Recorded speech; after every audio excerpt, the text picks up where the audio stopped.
காங்கிரஸ் தரப்பில் ஆட்சியில் பங்கு கோரிக்கை முன்வைக்கப்பட்டதாக தெரிகிறது. இருப்பினும் திமுக தலைமை இதற்கு திட்டவட்டமாக மறுப்பு தெரிவித்துவிட்டது. ஆட்சியில் பங்கு இல்லை, அதில் மட்டும் சமரசம் செய்ய முடியாது என்பதையும், காங்கிரசுக்கு இடமளித்தால் மற்ற கூட்டணி கட்சிகளும் இதே கோரிக்கையை முன்வைக்கும் என்பதையும் கனிமொழி தரப்பில் ராகுல் காந்தியிடம் தெளிவுபடுத்தப்பட்டதாக கூறப்படுகிறது. இதனையடுத்தே திமுக காங்கிரஸ் கூட்டணி பேச்சுவார்த்தைகள் இறுதிக்கட்டத்தை எட்டியுள்ளதாக திமுக வட்டார தகவல்கள் தெரிவிக்கின்றன. காங்கிரஸ் நிர்வாகிகளை கட்டுப்படுத்த வேண்டும் என்று ராகுலிடம் கனிமொழி கோரிக்கை வைத்ததாக கூறப்படுகிறது. இதற்கு சமீப காலமாக இரு கட்சி நிர்வாகிகளும் சமூக வலைதளங்களில் மோதிக்கொள்வதை ராகுல் காந்தி சுட்டிக்காட்டியுள்ளார். கூட்டணி தர்மத்தை மீறாத வகையில் நிர்வாகிகளை கட்டுப்படுத்த வேண்டும் என திமுக தலைமையிடம் அவர் கேட்டுக்கொண்டுள்ளார்.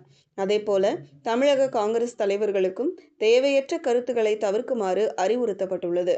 நடிகர் விஜயின் தமிழக வெற்றிக் கழகம் ஏற்படுத்தியுள்ள தாக்கம் இம்முறை காங்கிரஸை அதிக தொகுதிகள் கேட்க தூண்டியுள்ளது. ஆனால் தாவேகா உடன் செல்வது தொடர்பாக காங்கிரஸ் எந்த நிலைப்பாடும் எடுக்கவில்லை என்று கூறப்படுகிறது. இருந்தாலும் காங்கிரஸ் வேறு பக்கம் செல்லாமல் இருக்க திமுக இம்முறை பேச்சுவார்த்தையில் மிகுந்த கவனத்துடன் செயல்பட்டு வருவதாக திமுக வட்டாரங்கள் தெரிவிக்கின்றன.